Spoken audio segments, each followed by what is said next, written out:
नमस्कार। बीते 1 महीने से एसईपीसी के शेयर्स में लगातार तेज़ी देखने को मिल रही है। यदि बात करें तो आज के दिन भी लगभग कंपनी के शेयर्स में 7% के आसपास की तेज़ी देखने को मिली और इस तेज़ी के साथ कंपनी का शेयर प्राइस ₹32.30 पे पहुंच चुका है। यदि बात करें तो आज कंपनी की शुरुआत ₹30.76 पे हुई थी। उसके बाद से कंपनी के शेयर्स में लगातार तेज़ी देखने को मिली और कंपनी का जो आज का हाई रहा ₹32.68 का रहा था। यदि बात करें तो बीते 1 महीने में कंपनी ने अपने इन्वेस्टर्स को लगभग 70% से ऊपर का मुनाफा दिया है। तो इन्वेस्टर्स को यहाँ पे मोटा मुनाफा होता हुआ दिखाई दे रहा है। और आज कंपनी ने अपना नया 52 वीक हाई बनाया है। आप अपने स्क्रीन पे भी देख रहे होंगे ₹32.68 का कंपनी का आज का नया 52 वीक हाई है, जिसे कंपनी ने 10/9/2024 दिन टच किया था। यदि हम न डालें कंपनी के 52 वीक लो की तो ₹11.88 का कंपनी का 52 वीक लो है। और अभी कंपनी का फुल मार्केट कैप 5055 करोड़ के आसपास का है। कंपनी का करंट प्राइस ₹32.30 का, कंपनी का 52 वीक हाई ₹32.70 के आसपास का है। और अभी कंपनी का पी रेशियो अधिक देखने को मिल रहा है, लगभग 195 का कंपनी का भी पी रेशियो है। यदि हम नज़र डालें कंपनी की आरओसीई की तो लगभग 4.25% की कंपनी की आरओसीई है। यदि हम बात करें कंपनी के फेस वैल्यू की तो कंपनी का जो फेस वैल्यू है लगभग ₹10 के आसपास का है अभी।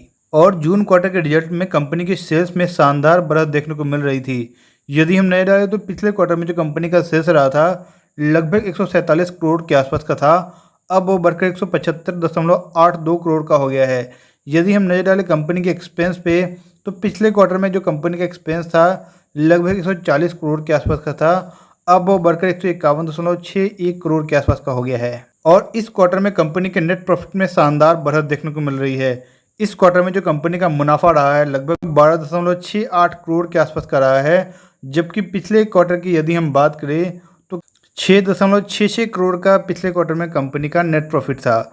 तो यहाँ पे कंपनी के नेट प्रॉफिट में शानदार उछाल देखने को मिला है और यही बड़ा कारण रहा है कि कंपनी के शेयर्स में लगातार तेजी बनी हुई है। हालांकि इस बीच कंपनी के प्रमोटर्स होल्डिंग में लगातार बड़ा उतार चढ़ाव देखने को मिल रहा है। यदि हम बात करें तो दिसंबर 2022 में कंपनी की प्रमोटर होल्डिंग 47.62% के आसपास की थी, अब वो घटकर 33.94% का आसपास का हो गया है। यदि हम बात करें जून 2024 की तो आप अपने स्क्रीन पर देख रहे होंगे कि जून 2024 में कंपनी की प्रमोटर्स होल्डिंग 37.65% की थी और इसमें लगभग 4% के आसपास की बड़ी गिरावट देखने को मिल रही है। यदि हम बात करें एफआईज की होल्डिंग में यहाँ पे कमी देखने को मिल रही है।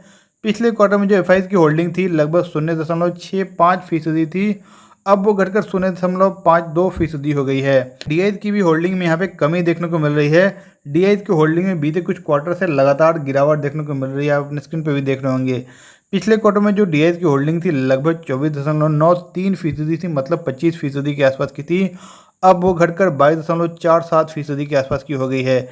यदि हम बात करें तो सितंबर 2022 में डीआईज की जो होल्डिंग थी लगभग 41% की थी, अब वो घटकर केवल 22.47% की हो गई है और कंपनी में लगातार प्रमोटर्स होल्डिंग की बढ़त देखने को मिल रही है। यदि हम बात करें तो पिछले क्वार्टर में पिछले क्वार्टर में पब्लिक होल्डिंग जो थी लगभग 36.78% थी, अब वो बढ़कर 43.07% हो गई है। मतलब ये एक सोचने वाली बात है कि कंपनी के पब्लिक होल्डिंग में लगातार यहाँ पे बढ़त क्यों देखने को मिल रही है। इस बीच बात करें बीते कुछ दिनों की कंपनी की हिस्ट्री की तो अपने स्क्रीन पे देख रहे होंगे बीते 2 दिनों से कंपनी के शेयर्स में बढ़त देखने को मिल रही है। हालांकि इससे पहले कंपनी के शेयर्स में लगभग 1.5% के आसपास की गिरावट देखने को मिली थी, लेकिन उससे पहले लगभग कंपनी के शेयर्स में 15% की बड़ी तेजी देखने को मिल रही थी। यदि हम बात करें बीते कुछ दिनों की कंपनी के शेयर्स की वॉल्यूम्स की तो जिस दिन कंपनी के शेयर्स में लगभग 15% के आसपास की बढ़त देखने को मिल रही थी, मतलब 5 सितंबर के दिन कंपनी के शेयर्स की वॉल्यूम्स में ज़बरदस्त उछाल देखने को मिली थी। लगभग 190.46 मिलियन के आसपास वॉल्यूम ट्रेड होते हुए दिखाई दिए थे, जबकि 10 सितंबर के दिन कंपनी के शेयर्स की वॉल्यूम जो रही थी लगभग 75 मिलियन के आसपास की रही थी। और अभी कंपनी का शेयर प्राइस ₹32.33 पे कारोबार कर रहा है और उम्मीद है कि आने वाले दिनों में भी कंपनी के शेयर्स में तेजी बनी रहेगी, क्योंकि कंपनी का इस क्वार्टर का रिजल्ट शानदार आया है और आने वाले दिनों में कंपनी की प्रमोटर्स होल्डिंग में भी बढ़त देखने को मिल सकती है। तो तो इस वीडियो में बस इतना ही। मैं आशा करता हूँ कि यह वीडियो आपको अच्छा लगा होगा। हमारे चैनल को सब्सक्राइब करें। धन्यवाद।